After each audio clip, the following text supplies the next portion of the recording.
Hi friends, welcome back to the channel. ಏನಪ್ಪ ಇವತ್ತು ರಸ್ತೆಯಿಂದನೇ vlog start ಮಾಡ್ತಾ ಇದ್ದೀನಿ ಅಂತ ನೋಡ್ತಾ ಇದ್ದೀರಾ. ಇವತ್ತು ಬೆಟ್ಟಕ್ಕೆ ಹೋಗೋಣ ಅಂತ ಬೆಳಗ್ಗೆನೇ ಎದ್ದು ಮನೇಲೆಲ್ಲ ಕೆಲಸ ಮಾಡಿ ಬಟ್ಟೆ ವಾಶ್ ಮಾಡಿ ಎಲ್ಲರೂ ಮಡಿಯಾಗಿನೂ ಕೂಡ ಹೋಗ್ತಾ ಇದ್ವಿ. ಹಾಗೆ ಇಲ್ಲಿಂದನೇ ವಿಡಿಯೋ ಸ್ಟಾರ್ಟ್ ಮಾಡ್ಕೊಂಡು ಹೋಗೋಣ ಅಂತೇಳಿ ಸ್ಟಾರ್ಟ್ ಮಾಡಿದ್ದೀನಿ. ಆದರೆ ಬೆಟ್ಟಕ್ಕೆ ಹೋಗ್ತಾ ಹೋಗ್ತಾ ಗೊತ್ತಾಯಿತು ಏನು ಇಷ್ಟೊಂದು ಒಣಗೋಗ್ಬಿಟ್ಟಿದೆಯಲ್ಲ, ಇನ್ನೂ ಬೇಸಿಗೆನೂ ಸ್ಟಾರ್ಟ್ ಆಗಿಲ್ಲ. ನೆಕ್ಸ್ಟ್ ಮಂತ್ ಇರೋದು ಬೇಸಿಗೆ, ಈಗಲೇ ಇಷ್ಟೊಂದು ಒಣಗೋಗ್ಬಿಟ್ಟಿದೆಯಲ್ಲ. ನಾನು ನಿಜ ಬೆಟ್ಟಕ್ಕೆ ಬಂದಿದ್ದೀನ ಬೇರೆ ಎಲ್ಲಾದರೂ ಬಂದ್ಬಿಟ್ಟಿದ್ದೀನ ಅಂತ ಅನ್ನಿಸ್ತಾ ಇತ್ತು. ನೋಡ್ತಾ ಇದ್ರೆ ತುಂಬ ಬೇಜಾರಾಗುತ್ತೆ ಅಲ್ಲ. ಬೇಗ ಮಳೆ ಇಲ್ಲಪ್ಪ ಅಂತ ಪ್ರೇಯರ್ ಮಾಡ್ಬೋದು ಅಷ್ಟೇ, ಇನ್ನೇನು ಮಾಡೋಕ್ಕಾಗಲ್ಲ.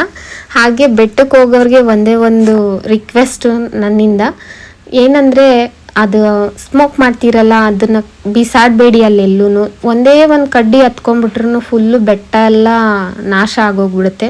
ಸೊ ಪ್ಲೀಸ್ ಎಲ್ಲ ಹೋಗೋರಿಗೆಲ್ಲ ಒಂದೇ ಒಂದು ರಿಕ್ವೆಸ್ಟ್ ಇದು ಅಂತಲೇ ಅಂದ್ಕೊಳ್ಳಿ. ಆದರೂ ನಮ್ಮ ಮೈಸೂರು ಅಂದರೆ ಬೆಟ್ಟದ ಮೇಲ್ಗಡೆಯಿಂದ ಒಂದು ವ್ಯೂ ನೋಡೋದೇ ಒಂದು ಮಜಾ. ಈ ವ್ಯೂನ ಯಾರಾದರೂ ಮಿಸ್ ಮಾಡಿದರೆ ದಯವಿಟ್ಟು ಒಂದ್ಸಲ ಹೋಗಿ ಎಂಜಾಯ್ ಮಾಡಿ.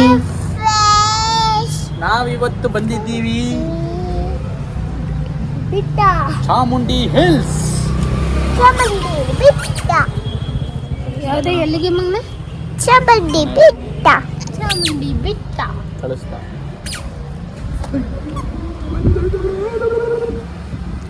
ಹುಚ್ಚ ನೋಡಿ ಫ್ರೆಂಡ್ಸ್. ಹೆಂಗಿದೆ ನನ್ನ ಹೇರ್ ಸ್ಟೈಲ್? ಎಲ್ಲ ಈರುಳ್ಳಿ ಎಣ್ಣೆ ಪ್ರಭಾವ. ಬಿಸಿಲಲ್ಲಿ ಹೋಗಿದ್ರಿಂದ ಸ್ವಲ್ಪ ತಲೆನೋವೇ ಬಂದ್ಬಿಡ್ತು. ಬಿಸಿಲಿಗೆ ಸ್ವಲ್ಪ ಕೂತ್ಕೊಳ್ಳೋಣ ಅಂತೇಳಿ ಕೂತ್ಕೊಂಡು ಹೊರಟ್ವಿ.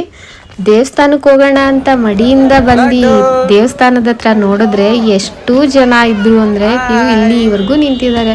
ಸೊ ಅದಕ್ಕೋಸ್ಕರ ನಾನು ಹೊರಗಡೆಯಿಂದನೇ ಒಂದು ಡೈ ಹೊಡ್ಕೊಂಡು ಹೋಗೋಣ, ನೆಕ್ಸ್ಟ್ ಟೈಮ್ ವೀಕ್ ಡೇಸಲ್ಲಿ ಯಾವಾಗಾದರೂ ಬಂದು ದರ್ಶನ ಮಾಡೋಣ ಅಂತೇಳಿ ಹೊರಟ್ವಿ. ಎಷ್ಟೊಂದು ಸಲ ಹಿಂಗೆ ಆಗೈತೆ ಗೊತ್ತಾ ನಮಗೆ. ಮೈಸೂರಲ್ಲಿದ್ದು ತಾಯಿ ದರ್ಶನ ಮಾಡೋಕ್ಕೂ ಭಾಗ್ಯ ಸಿಕ್ಕಿಲ್ಲ ನಮ್ಗೆ, ಅಷ್ಟು ರಶ್ ಇರುತ್ತೆ. ನಾವು ಹೋಗ್ಬೋದು, ರಶಲ್ಲೂ ದರ್ಶನ ಮಾಡ್ಬೋದು, ಬಟ್ ಲಡ್ಡು ಇರಲ್ಲ, ಎಲ್ಲೂ 5 ನಿಮಿಷ ಇರಲ್ಲ. ಅಲ್ಲಿ ಹೋಗೋಣ ಇಲ್ಲಿ ಹೋಗೋಣ ಅಂತ ಹೇಳ್ತಾ ಇರ್ತಾನೆ ಅವನು. ಒಂಥವ್ನು ನಿಂತ್ಕೊಂಡಂತೂ ಇರಲ್ಲ, ಓಡಾಡ್ತಾ ಇದ್ರೆ ಇರ್ತಾನೆ, ಒಂದು ಕಡೆ ನಿಂತ್ಕೊಳ್ಳಲ್ಲ ಅಷ್ಟೇ. ಈಗ ರೀಸೆಂಟಾಗಿ ಒಂದು ಶಾರ್ಟ್ ವಿಡಿಯೋ ಮಾಡಿದೆ ನನ್ನ ಮಗಂದು, ಮ್ಯೂಸಿಕ್ಗೆ ವಾಕಿಂಗ್ ಸ್ಟೈಲ್ದು. ಅದಕ್ಕೆ ಗ್ಲಾಸ್ ಹಾಕಿದ್ನಲ್ಲ, ಅದು ದೊಡ್ಡ ಸೈಜ್ ಆಯಿತು. ನನಗೆ ಸ್ಮಾಲ್ ಸೈಜ್ದು ನನ್ನ ಸೈಜ್ದು ಒಂದು ಕೊಡ್ಸಪ್ಪ ಅಂತ ಸತೀಶ್ಗೆ ರಕ್ಷಿತ್ ಕೇಳ್ತಾನೆ ಇದ್ದ ಅವಾಗಿಂದನು. ಸೊ ಅದಕ್ಕೋಸ್ಕರ ಇವತ್ತು ಕೊಡಿಸ್ಬಿಡೋಣ ಬಾ ಅಂತೇಳಿ ನನ್ನ ಕರ್ಕೊಂಡು ಹೋದರು. ಹಂಗೂ ಹಿಂಗೂ ಇವ್ರ ಸೆಲೆಕ್ಷನ್ ಮುಗೀತು. ಹಾಗೆ ಹೋಗ್ತಾ ಇದ್ದೋ, ಊಟಕ್ಕೆ ಲೈನು ಹೋಗ್ತಾ ಇತ್ತು. ಸೊ ಅಲ್ಲಿಗೆ ಜಾಯ್ನ್ ಆಗಿಬಿಡೋಣ ಬನ್ನಿ ಅಂತೇಳಿ ಊಟಕ್ಕೆ ಹೋದ್ವಿ. ಊಟದಲ್ಲಿ ಹೋದ ತಕ್ಷಣ ಬಿಟ್ಟರು ಸದ್ಯಕ್ಕೆ, ಇಲ್ಲ ಅಂದಿದ್ರೆ ನನ್ನ ಮಕ್ಕಳು ಅಲ್ಲೂ ಎಲ್ಲಿ ಗಲಾಟೆ ಮಾಡ್ತಾರೋ ಅಂತ ಚಿಂತೆ ಆಯ್ತಾಯಿತ್ತು.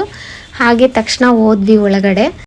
ರಕ್ಷಿತ್ ಊಟ ಮಾಡ್ಬೇಕಾದ್ರೆ ಗ್ಲಾಸ್ ಬಿಚ್ಚಿಟ್ಟ, ಬಟ್ ಲಡ್ಡು ಮಾತ್ರ ನಾನು ಗ್ಲಾಸ್ ಹಾಕೊಂಡೇ ಊಟ ಮಾಡ್ತೀನಿ ಅಂತೇಳಿ ಊಟ ಮಾಡ್ತಾ ಇದ್ದ. ಊಟ ಆದಮೇಲೆ ತುಂಬ ಬಿಸಿಲಿತ್ತಲ್ವ, ಅಮ್ಮ ಏನಾದರೂ ಕೋಲ್ಡಾಗಿ ಕೊಡಿಸು ಅಂತ ರಕ್ಷಿತ್ ಕೇಳಿದ್ರಿಂದ ಅವ್ರ ಪಪ್ಪ 2 ಐಸ್ ಕ್ರೀಮ್ ಕೊಡಿಸಿದ್ರು. ಆ ಐಸ್ ಕ್ರೀಮ್ ಪಜ್ಜಿತಿನ ನೋಡಿ ಇಲ್ಲಿ.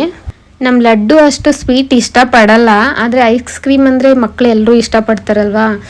ಅವನು ಸ್ವಲ್ಪ ಮಾತ್ರ, ಆಮೇಲೆ ಜಾಸ್ತಿ ಆಗಿಬಿಟ್ರೆ ಸಾಕು ಅಂತ ಅಳಕ್ಕೆ ಸ್ಟಾರ್ಟ್ ಮಾಡಿಬಿಡ್ತಾನೆ.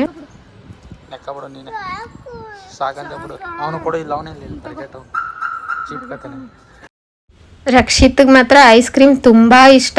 ಹಾಗೆ ಇವ್ರಿಗೆಲ್ಲ ಮುಖ ಎಲ್ಲ ಕ್ಲೀನ್ ಮಾಡಿಕೊಂಡು ಹೊರಟಿ ಮನೆಗೆ ಹೋಗಿ ಮಲ್ಕೊಂಡೇ ಬಿಟ್ಟಿದ್ದೋ ಎಲ್ಲರೂ. 5 ಗಂಟೆವರೆಗೂ ಎದ್ದೇ ಇರಲಿಲ್ಲ.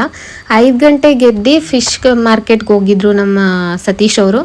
ಫಿಶ್ ಮಾರ್ಕೆಟ್ಗೆ ಹೋಗಿ ಫಿಶ್ ತೊಗೊಂಡು ಮನೆಗೆ ಬರೋಷ್ಟೊಳಗಡೆ 6 o'clock ಆಗಿತ್ತು. 6 o'clockಗೆ ನಾನು ಅಡುಗೆ ಎಲ್ಲ ಮಾಡಿ ರೆಡಿ ಮಾಡಿ ಮಕ್ಕಳಿಗೆಲ್ಲ ತಿನ್ಸೋಕ್ಕೆ ಬೇಗ ಪ್ರಿಪೇರ್ ಮಾಡ್ತಾಯಿದ್ದೆ. ಸಂಡೇ ಹೆಂಗೆ ಹೋಯ್ತು ಅಂತಲೇ ಗೊತ್ತಿಲ್ಲ. ಬಿಸಿಲಾಗಿರೋದ್ರಿಂದ ಏನು ಮಾಡೋಕ್ಕೂ ಫುಲ್ಲು ಸೆಕೆ ಆಗುತ್ತೆ. ಹಾಗೆ ಮೀಟ್ ನೋಡಿ ಎಷ್ಟು ಚೆನ್ನಾಗಿದೆ ಅಂತ, ಕೊಬ್ಬರಿ ಮಿಠಾಯಿ ಇದ್ದಂಗೆ ಇದೆ ಅಲ್ಲ ಅಂತ ನನ್ನ ಹಸ್ಬೆಂಡ್ ಸತೀಶ್ ಹೇಳ್ತಾಯಿದ್ರು. ಸೊ ಈ ರೆಸಿಪಿ ವಿಡಿಯೋ ಏನಾದರೂ ಬೇಕು ಅಂದರೆ ನಮ್ಮ ಚಾನಲಲ್ಲೇ ಇದೆ, ದಯವಿಟ್ಟು ಒಂದು ಸಲ ಚೆಕ್ ಮಾಡಿ. ಮಂಡ್ಯ ಸ್ಟೈಲ್ ರೆಸಿಪಿ ಆಗಿರೋದ್ರಿಂದ ತುಂಬ ಟೇಸ್ಟಾಗಿ ತುಂಬ ಒಂಥರ ಫ್ಲೇವರಲ್ಲಿ ಇರುತ್ತೆ. ಫ್ರೆಶ್ ಆಗಿರೋದ್ರಿಂದ ಮೀನು ವಾಸನೆ ಇರಲ್ಲ. ವಾಸನೆ ಬರ್ತಾ ಇದೆ ಅಂದರೆ ತಿಳ್ಕೊಳ್ಳಿ ಅದು 1 ದಿನ ಇಲ್ಲ 2 ದಿನ ಆಗಿಬಿಟ್ಟಿದೆ ಮೀನು ಅಂತಲೇ ಅರ್ಥ. ತುಂಬ ವಾಸನೆ ಬರ್ತಾ ಇಲ್ಲ ಅಂದರೆ ಇಟ್ಸ್ ಓಕೆ, ಇವತ್ತು ಫ್ರೆಶ್ ಆಗಿ ಸಿಕ್ಕಿದೆ ಅಂತಲೇ ಅರ್ಥ ಮೀನು. ಇವಾಗ ಊಟ ಎಲ್ಲ ಆಯಿತು. ಊಟ ಎಲ್ಲ ಮಾಡಿಸ್ತಾ ಇದ್ದೀನಿ. ಅಡುಗೆ ಎಲ್ಲ ಆಯಿತು. ಬೇವು ತೊಗೊಬಿಟ್ಟಿದ್ದೀನಿ ನೋಡಿ ಅಂತ ಸತೀಶ್ಗೆ ತೋರಿಸ್ತಾ ಇದ್ದೆ ನಾನು. ಆಮೇಲೆ ಸತೀಶ್ ಅವರು ಸೂಪರ್ ಆಗೈತೆ ಸಾಂಬಾರು, ಚೆನ್ನಾಗಿ ಮಾಡಿದ್ಯಾ ಮಂಡ್ಯ ಸ್ಟೈಲಲ್ಲಿ ಅಂತೇಳಿ ತಿಂತಾಯಿದ್ರು. ಮೀಟ್ ನೋಡಿ ಸಿಕ್ಕಾಬಟ್ಟೆ ಸಾಫ್ಟಾಗಿತ್ತು. ಈ ಥರನೇ ತೊಗೊಂಬನ್ನಿ ಅಂತ ನಾನು ಹೇಳ್ತಾಯಿದ್ದೆ. ಕಬಾಬ್ ಮಾಡಿದರೆ ಇನ್ನೂ ಮಸ್ತ್ ಇರ್ತಿತ್ತಲ್ವ ಅಂತ ಸತೀಶ್ ಅವರು ಹೇಳ್ತಾಯಿದ್ರು. ನೋಡಿ ಬೆಣ್ಣೆನೇ ಅಲ್ಲ ಮೀಟು. ನನಗಂತೂ ಬಾಯಲ್ಲಿ ನೀರು ಬರ್ತಾಯಿದೆ ವಿಡಿಯೋ ಎಡಿಟ್ ಮಾಡ್ತಾ ಇರಬೇಕಾದ್ರೂ. ಅಷ್ಟು ಸೂಪರಾಗಿತ್ತು ಸಾಂಬಾರು ಮಾತ್ರ. ಹಾಗೆ ಮಕ್ಳಿಗೂ ನಾನೊಂದು ಸ್ವಲ್ಪ ಮುದ್ದೆ ಕೊಡ್ತೀನಿ ಮಕ್ಕಳಿಗೆ. ಮುದ್ದೆ ತಿನ್ನೋಕ್ಕೆ ರಕ್ಷಿತ್ ಸ್ವಲ್ಪ ಹಠ ಮಾಡ್ತಾನೆ, ಆದರೆ ನಾನು ಸ್ವಲ್ಪ ಸ್ಟ್ರಿಕ್ಟಾಗಿ ಹೇಳ್ಬಿಟ್ರೆ ತಿಂತಾನೆ.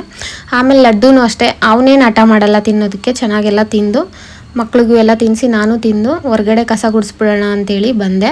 ಯಾಕೆ ಅಂದರೆ ಬೆಳಗ್ಗೆ ಹೊತ್ತು ಬೇಗ ನೀರು ಬಿಟ್ಬಿಡ್ತಾನೆ, ಬೇಗ ನಿಲ್ಲಿಸ್ಬಿಡ್ತಾನೆ. ಅಷ್ಟರೊಳಗಡೆ ಎಲ್ಲ ಕೆಲಸ ಮಾಡಿ ಮಕ್ಳಿಗೆಲ್ಲ ಸ್ಕೂಲಿಗೆಲ್ಲ ರೆಡಿ ಮಾಡೋಷ್ಟರೊಳಗಡೆ ಟೈಮ್ ಆಗಿಬಿಡುತ್ತೆ ಅಂತೇಳಿ ಈಗಲೇ ರಂಗೋಲೆ ಬಿಟ್ಬಿಟ್ಟು ಮಲ್ಕೊಂಡ್ರೆ ನನಗೆ ಸ್ವಲ್ಪ ಬೆಳಗ್ಗೆ ಈಸಿ ಆಗುತ್ತೆ ಅಂತೇಳಿ, ಹೆಂಗಿದ್ರು ನೀರು ಬಿಡ್ತಾನಲ್ಲ ಅಂತೇಳಿ ಇರೋ ಪಾತ್ರೆ ಎಲ್ಲನೂ ತೊಳ್ಕೊಂಡ್ಬಿಟ್ಟು ಹೊರಗಡೆ ನೀರು ಹಾಕ್ಬಿಟ್ಟು ಬಂದಿದೆ. ಪಾತ್ರೆ ತೊಳೆಯೋಷ್ಟರೊಳಗೆ ಹೊರಗಡೆ ಸ್ವಲ್ಪ ಸಟ್ಟಾಗುತ್ತೆ ಅಂತ ಆಮೇಲೆ ರಂಗೋಲೆನ ಬಿಡ್ತಾ ಇದ್ದೀನಿ. ಎಲ್ಲರೂ ರಂಗೋಲೆ ಬಿಡ್ತಾ ವೆಲ್ಕಮ್ ಮಾಡಿಕೊಂಡ್ರೆ ನಾನು ರಂಗೋಲೆ ಬಿಡ್ತಾ ಬಾಯ್ ಹೇಳ್ತಾ ಇದ್ದೀನಿ ಫ್ರೆಂಡ್ಸ್.